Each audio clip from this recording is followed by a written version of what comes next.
يا أيها الذين آمنوا اتقوا الله حق تقاته ولا تموتن إلا وأنتم مسلمون. يا أيها الناس اتقوا ربكم الذي خلقكم من نفس واحدة وخلق منها زوجها وبث منهما رجالا كثيرا ونساء واتقوا الله الذي تساءلون به والأرحام إن الله كان عليكم رقيبا. يا أيها الذين آمنوا اتقوا الله وقولوا قولا سديدا يصلح لكم أعمالكم ويغفر لكم ذنوبكم ومن يطع الله ورسوله فقد فاز فوزا عظيما. أما بعد فإن أصدق الحديث كتاب الله وخير الهدى هدي محمد صلى الله عليه وسلم وشر الأمور محدثاتها وكل محدثة بدعة وكل بدعة ضلالة وكل ضلالة في النار. أما بعد, my brothers and sisters in Jesus, I enjoin upon you and upon myself the fear of Allah Ta'ala. Inshallah, in today's khutbah, we will be drawing our attention to one of the verses of the Quran which we commonly hear from scholars from time to time. And in that verse Allah Ta'ala is saying that in shakartum la azidannakum wa la in kafartum inna adhabi lashadid. In this noble verse of the Quran, Allah Ta'ala is reminding that whenever He does anything that gladdens our heart, it is if He does makes us happy, what we are happy with, that is what you like, because sometimes while I'm trying to not to just see just what you like, because sometimes you like something it may not be good. But yes, but whenever Allah, in a nutshell, can say whenever Allah does any good to you, when He bestows any favor to you, then He says, if He does that, and you are thankful to Him, if you are appreciative to Him, He says He will increase you in His favors. He will increase you in His blessings. He will increase you in His good. But He says, وَلَئِنْ كَفَرْتُمْ, but if you are ungrateful, then He says, إِنَّ عَذَابِي لَشَدِيدٌ, certainly my wrath is very, very severe. That is, my punishment is very, very severe. As a people, Allah Ta'ala have bestowed a lot of blessings upon us. Anybody, there's no single person on the surface of this earth that the good things that Allah Ta'ala have done for him is not more than whatever he thinks is negative in his life. In a related verse of the Quran, Allah the Exalted is saying that وَآتَاكُمْ مِنْ كُلِّ مَا سَأَلْتُمُوهُ. Then He went further to say that وَإِنْ تَعُدُّوا نِعْمَةَ اللَّهِ لَا تُحْصُوهَا. He said وَآتَاكُمْ, and He gave you, that is He, Allah Ta'ala, gave you مِنْ كُلِّ مَا سَأَلْتُمُوهُ, everything you ask. Then He said وَإِنْ تَعُدُّوا نِعْمَةَ اللَّهِ, if you are to count the favors of Allah Ta'ala upon you, if you are to count the good things Allah Ta'ala have done for you, He said, لَا تُحْصُوهَا, you will not be able to cover them. So what is expected of us is to what? To be thankful to Allah Ta'ala.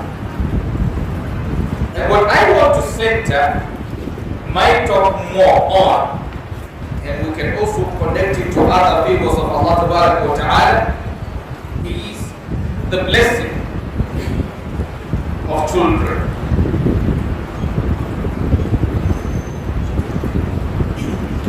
Today, most of us,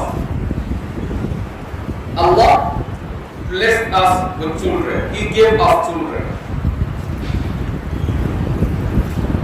some people are running helter-skelter, doing all sorts of things for them to what? To get the children. They couldn't, because Allah has not written that they will have. But He gave you, which is one of the figures of Allah Ta'ala. So those of us that Allah Ta'ala blessed with children, then what or how are we supposed to show gratitude to Allah Ta'ala? You know, showing gratitude to Allah Ta'ala for whatever favor He bestowed upon you. How you show gratitude to Him, how you show appreciation to Him, how you thank Him is what? First of all, recognizing that Allah Ta'ala is the person who gave you that.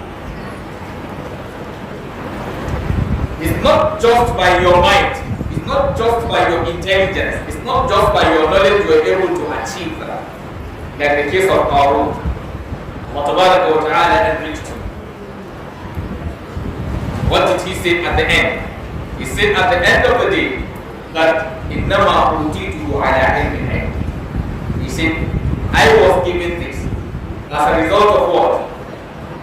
My knowledge. Which is meaning it is his knowledge that enabled him to what? To acquire that. Neglecting or forgetting Allah Ta'ala. So as a mu'min, you don't think in that way. You don't think in that direction. Whatever you have, yes, you make effort, but it wasn't that effort alone that made you to be able to achieve that. Because the effort you made which made you to achieve it, some people have made more than that and they couldn't achieve it.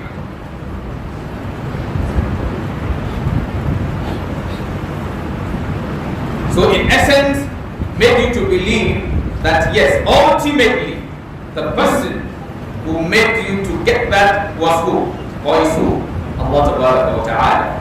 After doing what He asks you to do humanly. So you recognizing that this thing comes from who? From Allah Ta'ala. And secondly, your utterances should show that. Say Alhamdulillah, things like that. Then lastly, utilizing that thing in a way that is desirable to Allah Ta'ala. So coming to children, recognizing Allah gave you your utterances showing you appreciate Allah Ta'ala, and also raising these children in a way that is desirable to Allah. And that is where the problem lies now. It is a very, very big responsibility.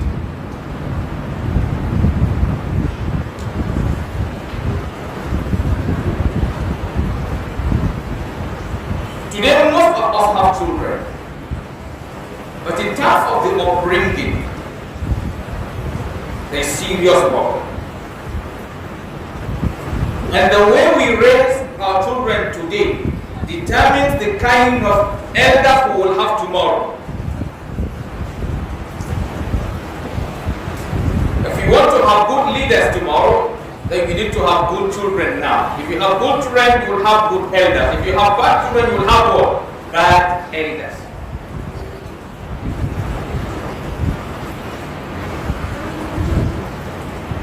So in essence, it becomes mandatory upon myself and the rest of us to see how we can guide our children onto the path of Allah Ta'ala. And when I say guiding them to the path of Allah, I'm not saying neglect the school. No, that is also part of the path of Allah Ta'ala. They should be religiously enlightened. They should have the fear of Allah Ta'ala in them. Today you have many of our children wandering the street, roaming the street. Many, even the education, that is even formal education, we don't care to see that they have within our own limit.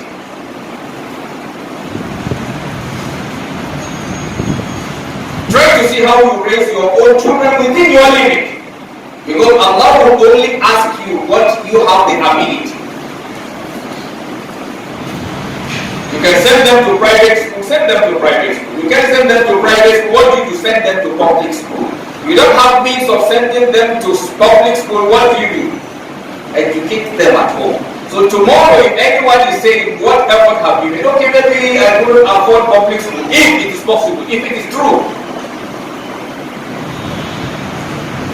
And let's not look, okay, if you look at you're taking them to public school and they say you have to pay this and you cannot afford. Like you can live for Allah but how did you even make the effort? If you couldn't, maybe you Allah enabled you, maybe you are able to go to school, maybe have primary education, secondary education. So that knowledge you have, also what do you do? Give back to your children. At least you either teach them formally or what? Informally. Learning skills. And ultimately, the way we want to see our children, let us also try as much as we can to try to look like that. Because sometimes some of us confuse our children. You want your child to be God conscious, and you yourself you are not what? God conscious. In most cases, children learn from what they see you doing that what you tell them. They learn, they copy what they see more than what they hear.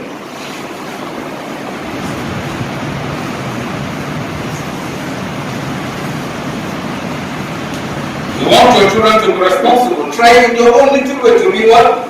Responsible.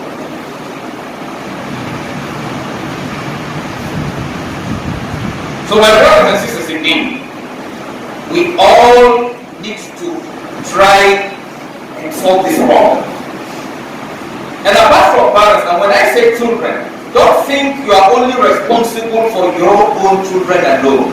Like I said, let's assume someone who is willing to send his children to school, and due to one reason he couldn't afford, as a neighbor, if you have the means, do it. Sometimes you may think you are helping them, because one of the biggest mistakes most of us are making is this.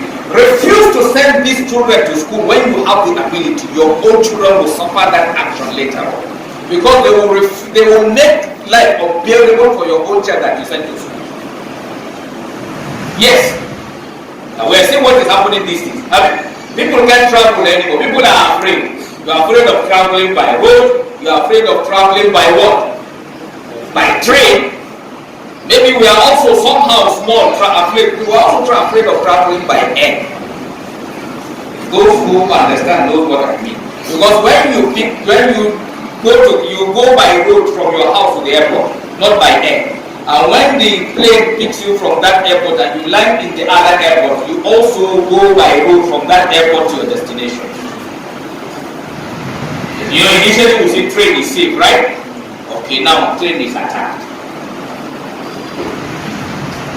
So neglecting some of the children we see around us is a time bomb. We will suffer the consequence of our actions later on. I used to say to people, you want Allah to help you.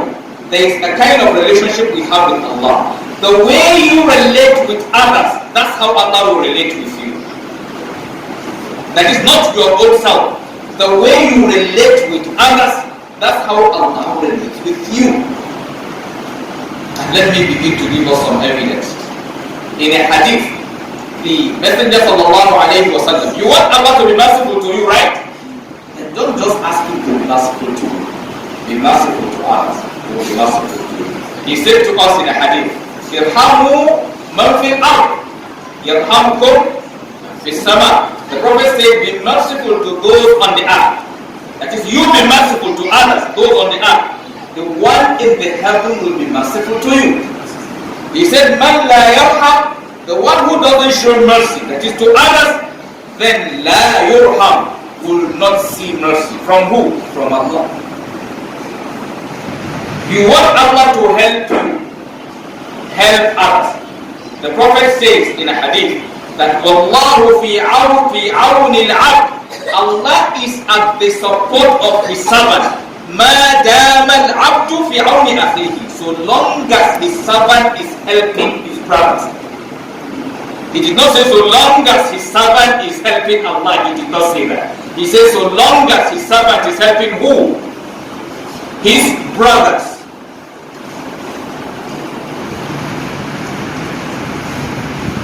You want Allah to conceal your own shortcomings. Allah Tabarak, the Prophet said in a hadith, Man satara mu'minan, whoever conceals the shortcoming of a believer, Allah will conceal his own shortcoming in this world. And where? In the hereafter.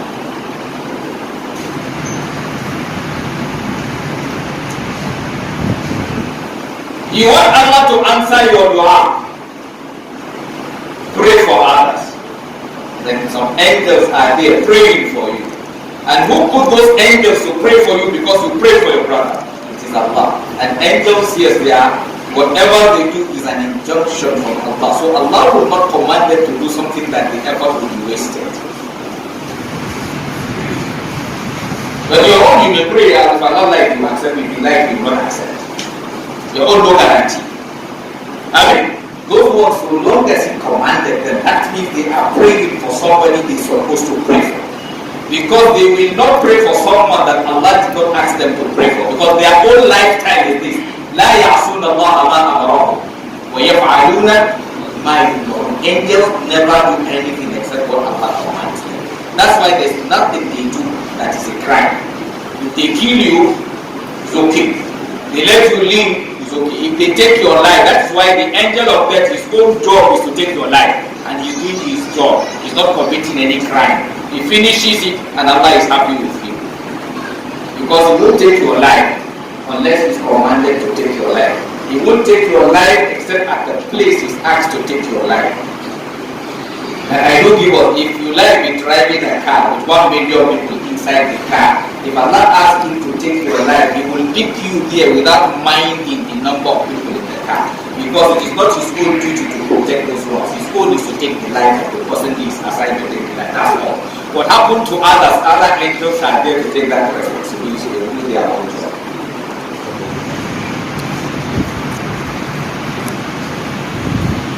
So my brothers and sisters, indeed, we need to be, concerned about children around us.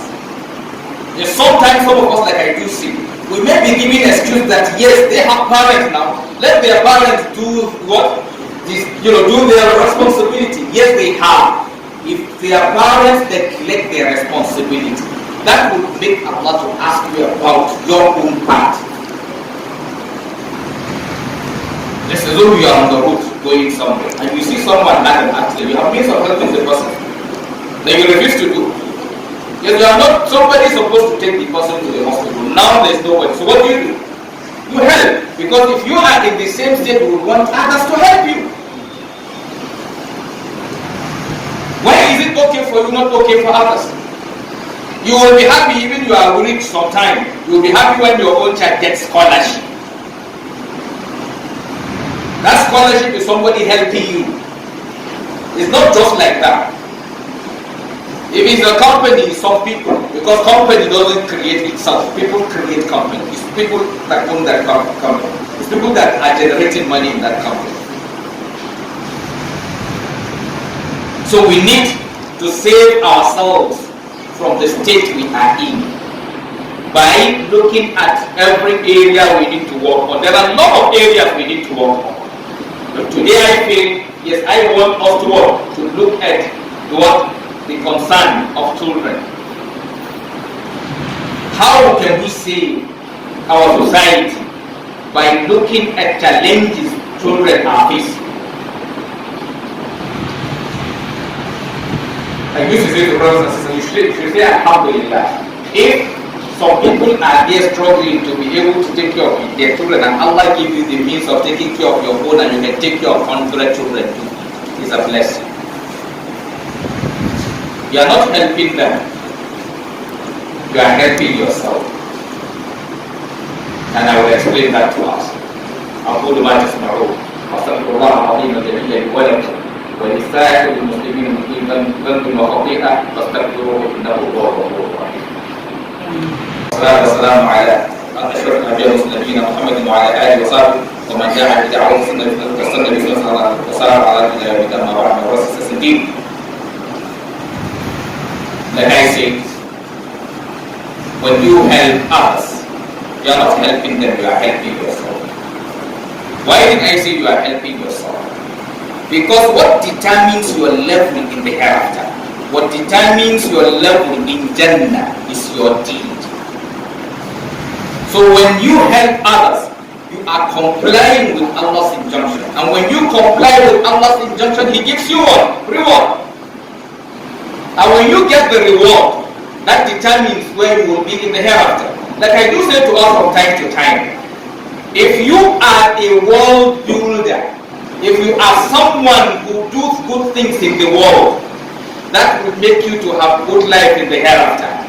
And if you are someone who do evil in the world, then your outward will be evil in the hereafter. That means your hereafter is determined by your worldly life. And that's why you don't play with your worldly life. Your hereafter is the reward of your life here. If you eat halal, you take care of your body. When you eat halal, what will Allah give you? Reward. Where will it take you? Jannah. Or you have conjugal relationship with your wife. What will Allah give you? Jannah. Or you have conjugal relationship with a lady that is haram for you. What will Allah give you? Sin. Where will it lead you to? Hell.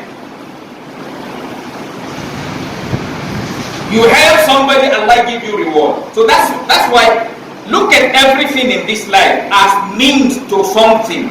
If you look at this world as your goal, you've wasted your life. I used to say to us from time to time, if your goal is this world, you've wasted your life.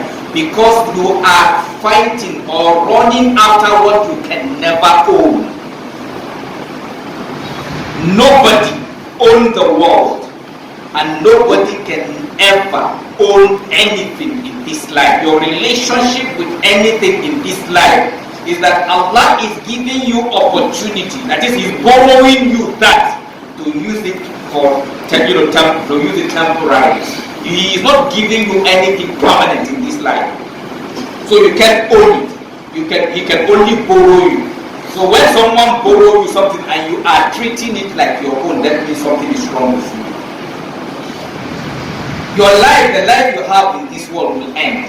And that is the ultimate thing you even have. The ultimate thing you have is your life, nothing.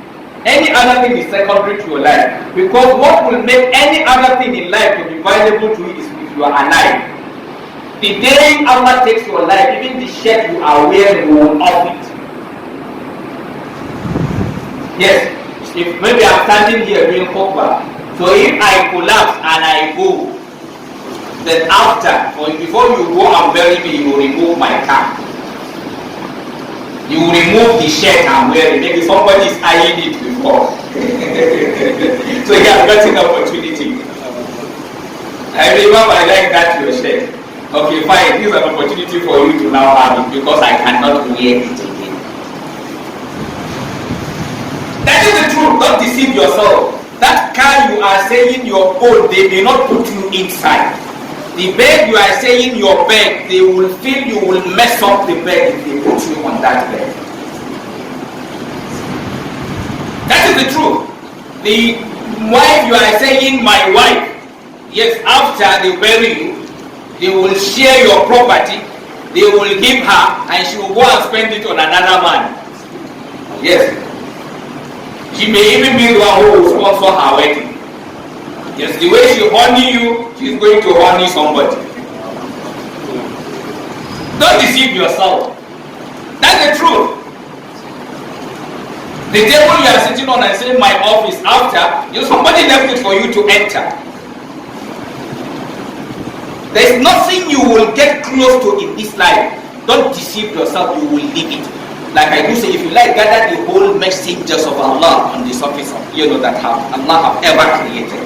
Gather everything for them to pray for you. To have anything in this world permanent, you are wasting your time. It will not be answered.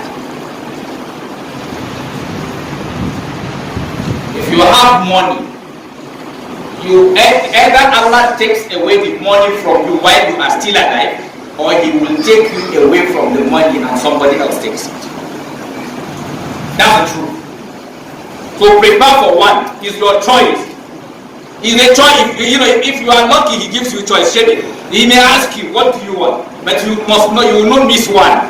You have money, The money will either finish and you are still living, or you will finish, the money is there. It's the house you build now, somebody else will inherit it.